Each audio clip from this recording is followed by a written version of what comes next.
Comenzamos ahora el capítulo 30.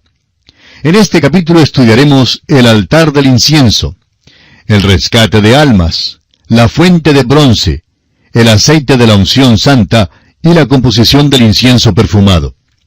Este capítulo 30 es el gran capítulo sobre la adoración.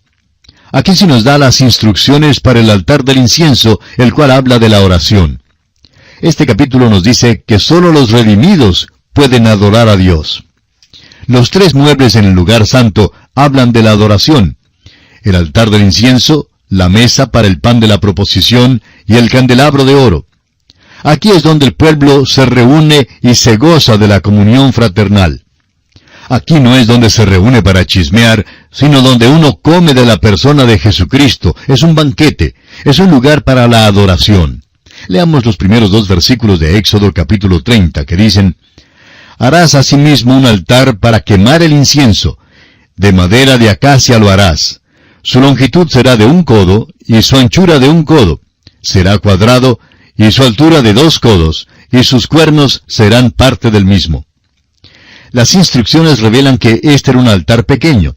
También era cuadrangular, y eso nos enseña que debemos llegar a Dios en oración, reconociendo que Él nos oye por razón de Cristo.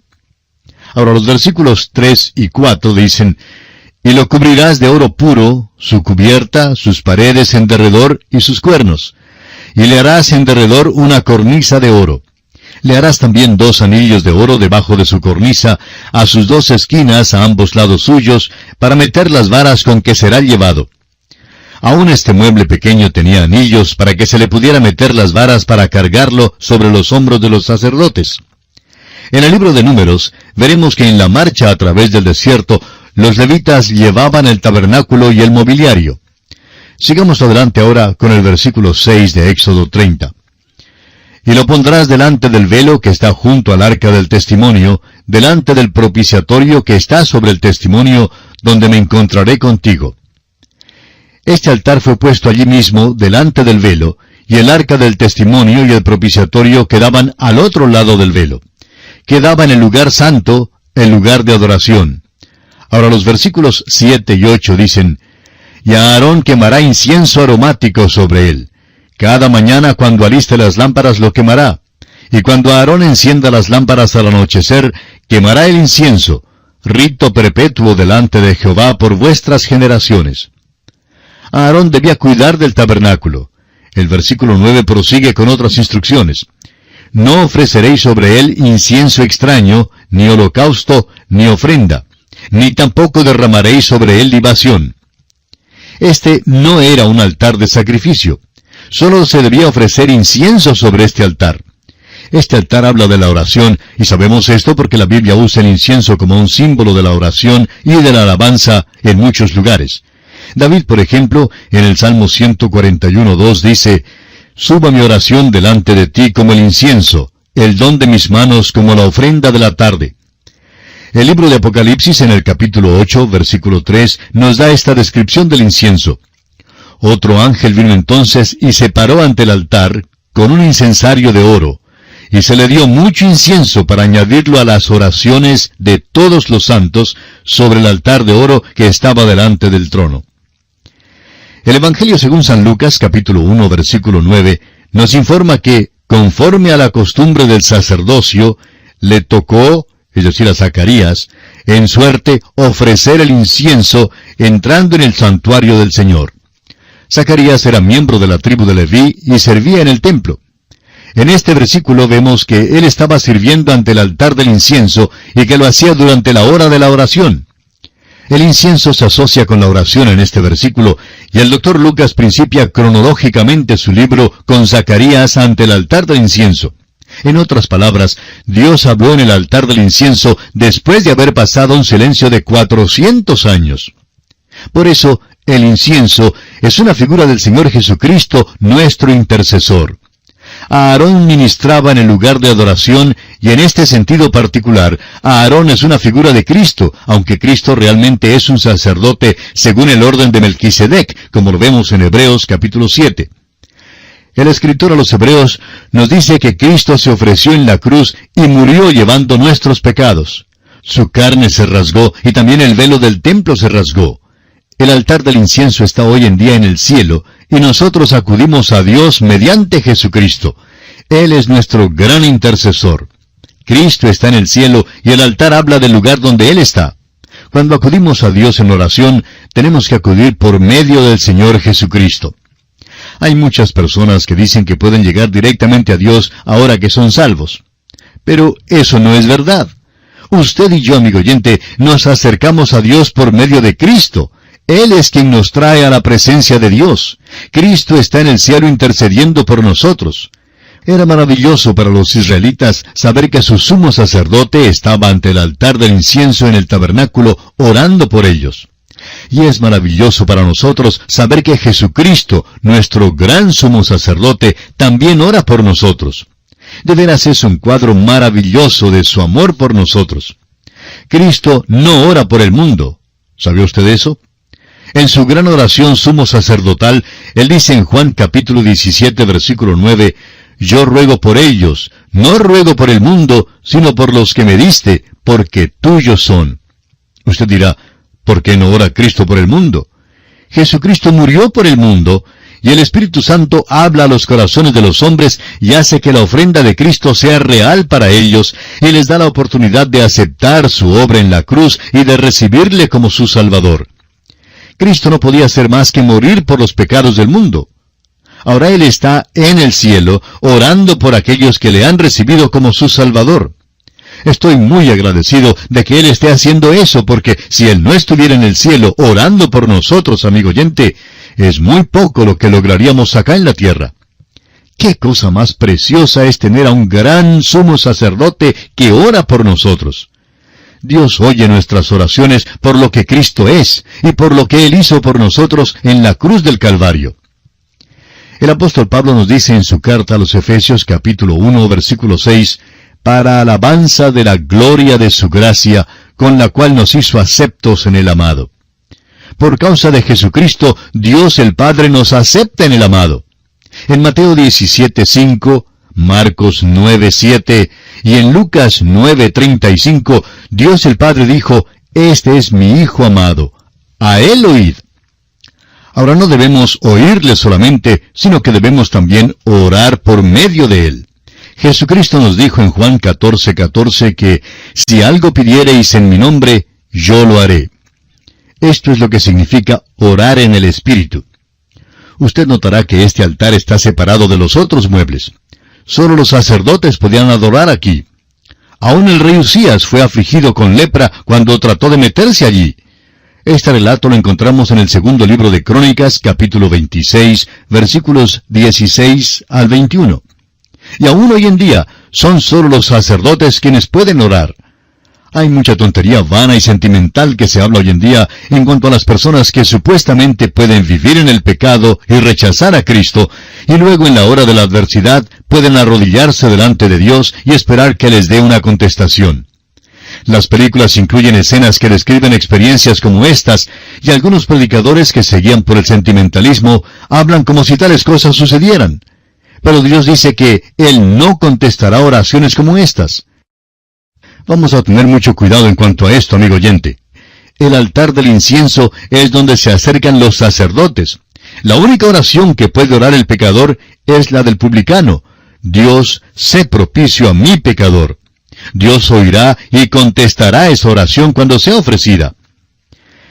El versículo 8 de Éxodo 30 nos dice que debe haber un rito perpetuo delante de Jehová por vuestras generaciones. Debe haber una alabanza perpetua a Dios. El apóstol Pablo en su primera carta a los Tesalonicenses, capítulo 5, versículo 17, nos manda a orar sin cesar. El incienso debía ser ofrecido sobre el altar por la mañana y por la noche. Cuando el sumo sacerdote entraba y ofrecía el incienso sobre el altar, pasaba un rato en el tabernáculo. La fragancia de aquel incienso penetraba sus vestiduras y cuando salía, el pueblo podía olerlo, podía sentir esa fragancia. Estaba llevando el desodorante que necesitaba. La dificultad con la mayoría de los santos hoy en día es que no están llevando el desodorante que necesitan y es el de la oración. Deje, amigo oyente, que sus oraciones suban a Dios como incienso fragante y penetrará sus vestiduras si pasa un rato en la oración. Veamos ahora los versículos 12 y 13 de Éxodo 30. Cuando tomes el número de los hijos de Israel, conforme a la cuenta de ellos, cada uno dará a Jehová el rescate de su persona, cuando los cuentes, para que no haya en ellos mortandad cuando los hayas contado. Esto dará todo aquel que sea contado, medio ciclo conforme al ciclo del santuario. El ciclo es de 20 geras, la mitad de un ciclo será la ofrenda a Jehová. Este es el segundo requisito para la adoración. No habrá ninguna plaga entre ellos, porque serán redimidos. Debían ser rescatados con plata. La plata es el metal de la redención y un tipo de la redención. Todos los que adoraban tenían que ser redimidos. Oímos hablar mucho hoy en día en cuanto a la adoración pública. Realmente no hay tal cosa. Solo los redimidos pueden adorar. Ahora, no solamente deben ser redimidos los que adoran, sino que también deben ser lavados, y eso nos trae a la fuente. La fuente está en el atrio exterior, y está construida de bronce, así como el altar es de bronce. Allí es donde Dios arregla la cuestión del pecado, y donde se encarga de nuestro pecado. La fuente de bronce es donde Dios se encarga de nuestros pecados, aunque nosotros somos santos. A veces los santos pecamos. Este concepto de que los santos son celestiales simplemente no es verdad. Morar en el cielo con los santos de amor, eso será glorioso, amigo oyente. Pero quedarme aquí en la tierra con los santos, a quienes yo conozco, pues eso es harina de otro costal. Y aquí nos detenemos por esta ocasión. Continuaremos en nuestro próximo programa, Dios mediante. Que Dios le bendiga, es nuestra ferviente oración. Continuamos, amigo oyente, nuestro viaje por el libro de Éxodo. En nuestro programa de hoy reanudaremos nuestro estudio del capítulo 30 de este segundo libro del Antiguo Testamento y consideraremos los versículos 17 al 20. Leamos. Habló más Jehová a Moisés diciendo, harás también una fuente de bronce con su base de bronce para lavar, y la colocarás entre el tabernáculo de reunión y el altar, y pondrás en ella agua. Y de ella se lavarán a Aarón y sus hijos las manos y los pies. Cuando entren en el tabernáculo de reunión, se lavarán con agua, para que no mueran. Y cuando se acerquen al altar para ministrar, para quemar la ofrenda encendida para Jehová. El sacerdote no podía entrar en el tabernáculo y servir, a menos que primero se hubiera lavado. El sacerdote se contaminaba afuera. Hay muchos que se quejan de no disfrutar de los servicios cada vez que van a la iglesia.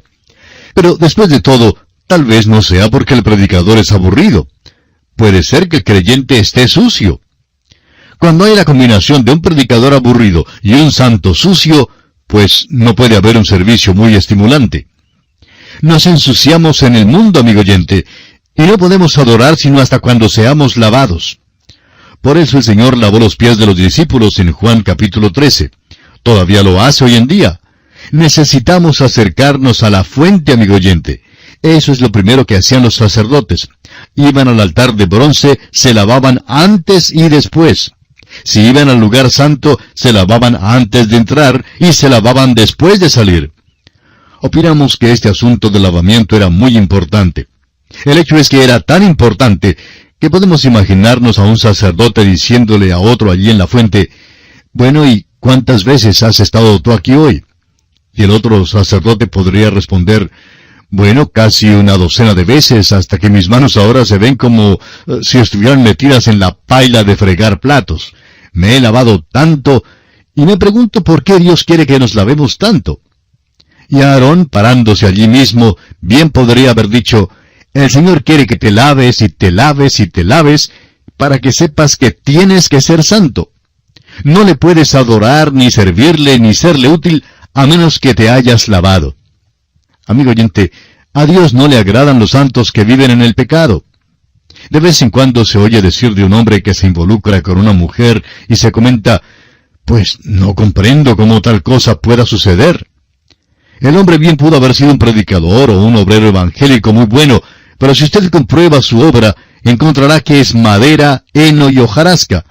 El apóstol Pablo nos dice en su primera carta a los Corintios, capítulo 3, versículos 12 al 15, y si sobre este fundamento alguno edificare oro, plata, piedras preciosas, madera, heno, hojarasca, la obra de cada uno se hará manifiesta, porque el día la declarará, pues por el fuego será revelada. Y la obra de cada uno, cual sea, el fuego la probará. Si permaneciere la obra de alguno que sobreedificó, recibirá recompensa. Si la obra de alguno se quemare, él sufrirá pérdida, si bien él mismo será salvo, aunque así como por fuego. El pecado, amigo oyente, desprestigia la obra de Dios. Dios quiere que seamos limpios. Los sacerdotes debían lavarse en la fuente de bronce. Nosotros debemos acudir a Él en confesión. El apóstol Juan en su primera carta, capítulo 1, versículo 9, nos dice que si confesamos nuestros pecados, Él es fiel y justo para perdonar nuestros pecados y limpiarnos de toda maldad. Esta fuente de bronce describe nuestra santificación. Debemos lavarnos si vamos a servir a Dios. Debemos lavarnos si es que queremos ser usados por Dios. Tenemos que estar limpios. Nuestras vestiduras deben llevar la fragancia como el incienso fragante y nuestros cuerpos deben ser lavados con agua pura. El agua pura es la palabra de Dios. Ahora la fuente era hecha de bronce. Las mujeres habían ofrendado sus espejos de bronce muy pulidos para hacer la fuente. No tenían espejos de vidrio en aquel entonces. Los espejos revelaban lo sucio, es decir, el pecado, y ese era el propósito de la fuente. La fuente limpiaba al sacerdote, y así la fuente describe la palabra de Dios. La Biblia es un espejo, y cuando la miramos, revela nuestro pecado. Luego debemos confesar ese pecado y limpiarlo. Ahora usted no confiesa públicamente su pecado. Usted va a Jesucristo directamente. Esa fuente está en el cielo. Creemos que todos los domingos, antes de entrar a la iglesia, debemos confesar nuestros pecados de toda la semana. No me diga que usted no se ensucia. Claro que se ensucia. Uno de los problemas grandes que hay hoy en nuestras iglesias es que hay un mal olor espiritual del cuerpo. Debemos confesar nuestros pecados a Él y ser lavados antes de entrar para adorarle. Dios no acepta la adoración sino hasta cuando se eleva de un corazón limpio, ni aceptará servicio excepto que se haga de un corazón limpio. Y pasamos a considerar ahora el aceite de la unción santa. Leamos los versículos 25 hasta la primera parte del versículo 27 de Éxodo 30. Dice así: Y harás de ello el aceite de la santa unción, superior ungüento, según el arte del perfumador, será el aceite de la unción santa. Con él ungirás el tabernáculo de reunión, el arca del testimonio, la mesa con todos sus utensilios. Y pasando ahora al versículo 30 leemos: Ungirás también a Aarón y a sus hijos, y los consagrarás para que sean mis sacerdotes. Usted y yo, amigo oyente, necesitamos ser ungidos. Ahora, ¿cuál es esa unción? Es la unción del Espíritu Santo. Tenemos una unción que nos capacita para entender la palabra de Dios. Por eso la Biblia está haciéndose realidad en tanta gente hoy en día por medio de la radio, de la televisión, de la página impresa y el púlpito. El Espíritu de Dios usa la palabra de Dios, y solo el Espíritu Santo le puede ungir. Usted no tiene que ir a algún hombre y dejar que él le eche aceite. Es posible ir a Dios ahora mismo y decirle: Dios mío, abre mi corazón y mente y vida para que yo entienda tu palabra. Pídale una unción. El apóstol Juan en su primera carta, capítulo 2, versículo 20 dice: Pero vosotros tenéis la unción del Santo y conocéis todas las cosas. Luego en el versículo 27 sigue diciendo: Pero la unción que vosotros recibisteis de Él permanece en vosotros, y no tenéis necesidad de que nadie os enseñe, así como la unción misma os enseña todas las cosas, y es verdadera y no es mentira, según ella os ha enseñado, permaneced en Él. El Espíritu Santo es quien puede abrir su mente y su corazón, amigo oyente, cuando usted se esfuerce ante Dios por entender su palabra. ¡Qué bendición le traerá a su corazón! Hay muchos hoy en día que preguntan: bueno, ¿y de qué se trata la vida? ¿O qué haré yo el día de hoy? Amigo oyente, pídale a Dios que el Espíritu Santo haga la palabra de Dios real a su corazón y tendrá un verdadero gozo. Pasamos ahora a los versículos 35 y 36 de Éxodo 30 para considerar el incienso. Y harás de ello el incienso, un perfume según el arte del perfumador, bien mezclado, puro y santo. Y molerás parte de él en polvo fino, y lo pondrás delante del testimonio en el tabernáculo de reunión, donde yo me mostraré a ti. Os será cosa santísima. Ahora, el incienso, como vemos en el versículo 34, estaba compuesto de especias aromáticas, estacte, uña aromática, gálbano aromático e incienso puro. El estacte era una goma resinosa que fluía de los árboles de la montaña de Galaad. Se llamaba el bálsamo de Jericó. La uña aromática emana de una especie de mariscos que se asemejaba a un cangrejo del mar. El gálbano aromático se tomaba de las hojas de una planta de Siria. En cuanto al incienso puro, nadie sabe lo que era. Era una fórmula secreta que ya se ha perdido. La mezcla de estas especias exudaba un incienso fragante y no debía ser duplicado ni sustituido. Ahora el versículo 38 dice, «Cualquiera que hiciere otro como este para olerlo, será cortado de entre su pueblo». Dios no aceptará ninguna imitación. El altar habla de la oración y de la adoración, y es un lugar donde debemos ofrecer nuestras alabanzas, acciones de gracias y súplicas. No debe ser duplicado. Esta fórmula no debía ser usada en ningún esfuerzo que tratara de hacer que el incienso o la adoración fueran agradable al hombre natural. No es posible que la adoración agrade al hombre natural. Debemos adorar a Dios en espíritu y en verdad. Se está empleando muchísimas cosas para tratar de inducir a las personas a que vayan a la iglesia. Pero nada, excepto la palabra de Dios, debe ser empleada para lograr esto. Si hay algún ritual, esto está bien, pero cerciórese que la palabra de Dios sea lo central y que todo esté centrado en la palabra de Dios. Para concluir este estudio del capítulo 30, quisiéramos mencionar de nuevo que había dos altares. El altar del holocausto, que es donde Dios trata con el pecador. Este habla de la tierra y el pecado del hombre. Luego viene el altar del incienso, que habla del cielo y de la santidad. El altar de bronce habla de lo que Cristo hizo por nosotros en la tierra. El altar del incienso habla de lo que Cristo hace por nosotros hoy en día en el cielo. También habla de nuestras oraciones y de nuestra parte en la adoración. Habla de Cristo, quien ora por nosotros. Él es quien verdaderamente alaba a Dios y ora por nosotros. Él es quien adora sinceramente a Dios por nosotros. Él es nuestro intercesor. Ahora, ¿cómo debemos aprender a adorar? Pues no será ante el altar sangriento, donde se acerca como pecador y se acepta a Cristo como Salvador. Se entra en el lugar santo y se llega al altar de oro. Allí no hay sacrificio, porque la cuestión del pecado ya ha sido arreglada afuera, y cuando uno adora a Dios, la cuestión del pecado tiene que estar arreglada. La misma base para nuestra adoración se apoya en el hecho de que este altar, una vez en el año, era consagrado con sangre. Por eso, somos aceptos en el amado delante de Dios. Dios oye nuestras oraciones por razón de lo que Cristo ya ha hecho. Y así, amigo oyente, concluye el estudio de este capítulo 30 de Éxodo.